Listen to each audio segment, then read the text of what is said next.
could somebody that has 1,000 followers get to a 6-figure month? Is that possible? 100. I 100% believe it. I 100% believe it. What I market is how coaches and entrepreneurs can make money online selling digital products, courses, and programs with less than 10,000 followers. Oh, I market a result. Yeah. Right? So messaging is normally how a person describes and positions themselves. I teach you don't name yourself in your messaging as an industry. I love that. And then so, now you have this structure, could somebody that has 1,000 followers get to a 6-figure month? Is that possible? 100. I 100% believe it. I 100% believe it. First and foremost is pricing. Yeah. Like when you talk about, let's use proper pricing. High Ticket changed my life. Yeah. I gotta be honest. Yeah. I was that $97 boy and I was giving you everything, bro. I told you, your 30-day book, I gave them the script that I used to pitch to schools for speaking engagements and what I used to get on radio, TV, ABC, NBC, Fox, plus publishing process for $97. Yeah. When your person prices properly, it becomes almost impossible not to make $100,000. So I'll explain it. Let's say if you stick with rule one, you don't sell products, you sell a solution to a problem. The question you got to ask is, how much is it worth to a person if they're going to pay you once, but they can get paid forever? If you're teaching me how to write a book, you can charge me anything you want, honestly, because you've shown success, you wrote multiple books, you're a bestseller. I'm going to pay you one time, but I have a skill that I can now give to my kids, I can teach to somebody else. So pricing becomes first. And the way that a person reaches that level of 6 figures, can I slide something in real quick? Yeah, please. The myth of 5 figures and 6 figures, most people when they hear it think from the bottom. So when they think 5 figures, they think $10,000. When they think 6 figures, they think 100,000. Yeah. That's the lowest number on 5 and 6 figures. Right. So you first got to blow the ceiling off of that. Whoa. Yeah. And say any number from 100,000 to $1 shy of $1 million is 6 figures. It's 6 figures, right? Now, where do I want to land? Oh, that's a big one. Where do I want to land? Where do I want to land? Yeah. Now, how does a person get there? Yeah. Here's the steps that I tell them. If you're not making money online, this don't have nothing to do with follower count. Right. If every time you hear me online, I'm solving your problem, I'm answering your questions, you don't care how many followers I have. Yeah. So I'm an acronym systems guy. Yeah. I teach something called your mom. If you're not making money online, your mom's the problem. It is going to be your messaging. It's not what you sell, but how you describe it. So this is why can I give this example? Please. So let's say you're riding down 285. You don't know where you are, and you starving. You're like, bro, the next place I find, I'm pulling off to eat. Yeah. You're the dream client for any restaurant.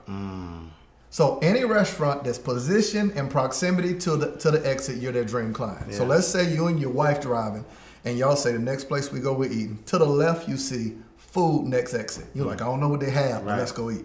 Right before you pull off, you see soul food, seafood, even vegan options. Which one would you go to? I mean, I'm hungry, so I'm stopping and I'm going to most likely seafood. Right. Yeah. Here's my point in that. I said soul food, seafood, even vegan options. People hear whatever they got a taste for. Oh. Now, the one on the left might have had what you wanted, but they didn't describe it. That's messaging. Oh. When people are online, most people are selling food next exit. They're not selling soul food, seafood, even vegan options where a person can hear their problem listed in your messaging. Wow. Yeah. So they say, buy my ebook. I don't hear my problem in that. Sign up for my 2-day boot camp. I hear the name of your program. I don't market the mob. What I market is how coaches and entrepreneurs can make money online selling digital products, courses, and programs with less than 10,000 followers. Oh. I market a result. Yeah. Right? So messaging is normally how a person describes and positions themselves. I teach you don't name yourself in your messaging as an industry. You're not a coach, you're not a consultant, you're not an author. What is the result you give someone as an author becomes who you are. So I'm not a coach or a consultant. I help coaches and entrepreneurs make money online selling digital products, courses, and programs. Yeah. I'm not an industry. Right. Because however you see that industry, you're going to see me. Yeah. So as messaging, we go straight from that into what is the offer? That's the O of your mom. What specifically are you selling and what's the price to value contrast? 92% of people that visit a website aren't ready to buy. That means if your offer's wrong, you're only marketing to 8%. Wow. Yeah. That's a lot of money to leave on the table. Right. So that offer has to be in position that shows someone clearly that price value contrast piece of what is the price in reference to the value. Yeah. And then that last part is the marketing. Not what are you selling, but how are you selling it? Yeah. And that's the focal point. So anyone, no matter how many followers you have, I teach interview yourself. Where was Ash Cash when he wrote his very first book? Yeah. What was your thought? What was your fears? What was your uncertainties? What was the roadblocks? How did you resourcefully come up with money? What did you do when the first person bought? Yeah. All of those questions is content. So whenever somebody find you, they hear and see you as themselves. Yeah. Yeah. I don't care how many followers you have. Every time I hear you, you speaking to what I'm going through. Right. And that's how people with less than 1,000 followers can grow. Man, I love that. Man, I love that. I love that. I mean, it's so much to unpack. I'm not even going to unpack it. I'm going to tell y'all, I need y'all to go back because, like you literally just gave us a class here. I think that anybody who's having issues monetizing online, watch this interview, but you got to tap in, right? You got to tap in because you literally just solved many people's problems because it's true, right? People are always sort of marketing their industry and I'm a coach and I'm this and I'm that, but not marketing the solution that they provide because, and I love that analogy because it's true, right? Because literally there might be something across the street that might, have exactly what I'm looking to eat, but, in my mind, I'm hungry. This shop says they got, soul food, seafood, and vegan options. And I'm like, you know what? I know I'm hungry. I would have took the soul food. I would have took the vegan. I know I want some seafood, so let me go there. The store across the street might have exactly what I was looking for, but the messaging wasn't there, right?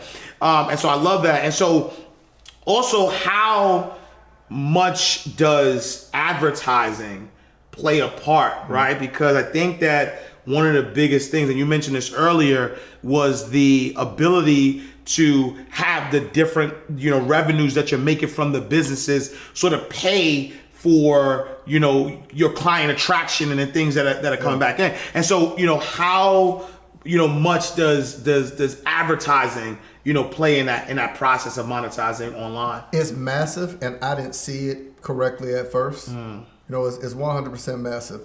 The more people that know you, it's easier for you to now, like when you talk about law of averages, which you talk about all the time. So much game. I have to give you kudos. I've learned from you, from your finance background, telling down the line. But I would say advertising is a big thing where there are people who are wanting to generate income, but they don't want to throw it back into the business. So the way that I tell people, what did someone call it when they have an idea, a brainchild? A business they call their baby. But you would never expect your baby to feed you before you feed it. So how do you expect a business to feed you and you've never fed it back? Wow. That's what advertisement is. Wow. It is you feeding the business for more clients to hear about you. You're feeding the client, feeding the business, and then it feeds you. Right. So you should definitely be looking at, I would say, man, high level, if you can get in front of more people and get more people to hear, get through your nose. Get enough people to tell you no.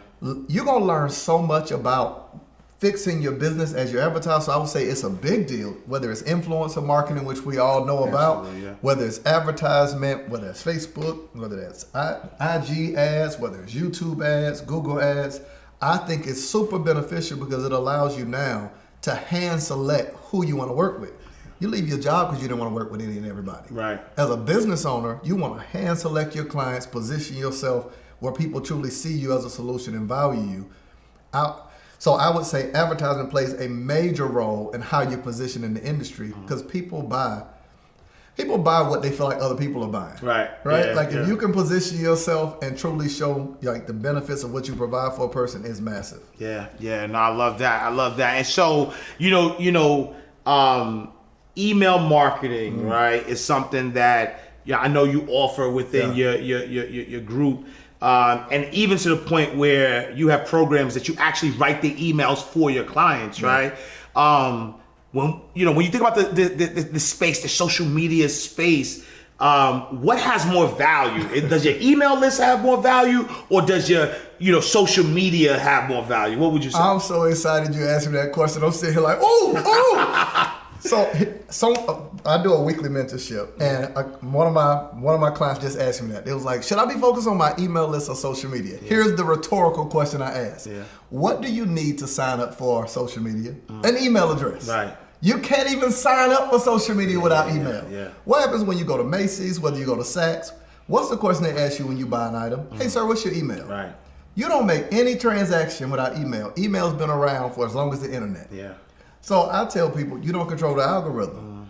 What you ultimately want, and I'm an example guy. Yeah. What you ultimately want is something that you own. Yeah. So if I can get a person to leave from the app I met them on, social media is the dating pool. They can look, like, comment, and keep scrolling and looking at other people. So you're wedged between their favorite celebrity, their homegirl that got married, their ex who popped up on their timeline, they crush, fight scenes, quotes that every woman saved quotes on, in case I need this to tell them off, or every man. So you think you're wedged between all that. Nobody picks up their cell phone, go on social media and say, I can't wait to find something to buy. You're in the way. Right. Email marketing is marriage. They can only view one email at a time. So the ultimate goal of social media is to get people to leave the app. Yeah. That's the ultimate goal. You got 3 seconds to do that. It's a 3-second rule. In between scrolling, I'm scrolling. I got 1 to 3 seconds to steal attention. And here's what I teach if I can do this. The mob really is the whole old method of sales funnels in a new inventive way for people to understand it. So when you talk about the natural progression of a relationship, I just took funnels and added a step, right? So natural progression of a relationship is awareness, right? So you're a married man. First, you went from not knowing who your wife was to knowing who she was. Then you went from knowing who she was to actually being attracted to her and her attracted to you. That's social media. It's this dating pool of, can I make a person aware? Can I be attractive in my content, my language, my videos, like whatever I'm saying? Once I'm attractive, if you kept seeing your wife and saying what's up but never asked for a phone number, the relationship stops. Yeah. People's relationship with their customers stop because they're just on social media, hoping that a person finds them again. Yeah. That's the top. That's the top of the funnel. That's client attraction. Yeah. Right? So you go from that to client capture. That's why you tell people click the link in your bio. Right. To get them to leave, for you to now capture their phone number, their email. Now you can text "Good morning, beautiful." Yeah. That's it. That's automation. Yeah. That's text message automation. Yeah. That's email automation. Yeah. If you don't open my email, if you click a link, now based on what a person does or doesn't do, you can now date them and offer them other things. Yeah. So it goes, and I'll go slow. Client attraction, step 1. Client capture, step 2. Client dating, which is where you automate consistent communication, telling them about you, learning about them. To the next step of any progressive relationship after dating is proposal. Right. Now propose something for them to buy. Sheesh. Yep. From that to client marriage, where they work with you at every level of your PSP. Absolutely. Yeah. That's what I teach, and that's what wins. So I think that if people could move into that space to understand, any business relationship is that. Yeah. How do you go from people not knowing you to being attracted, to you capturing their information, to you dating them, proposing and marrying them, and that's all done in an automated way. Wow. Where now you can date the whole internet. Wow. And does that only work in certain industries? Any industry. Yeah. Any industry, and we don't realize we do it all the time without noticing. Yeah.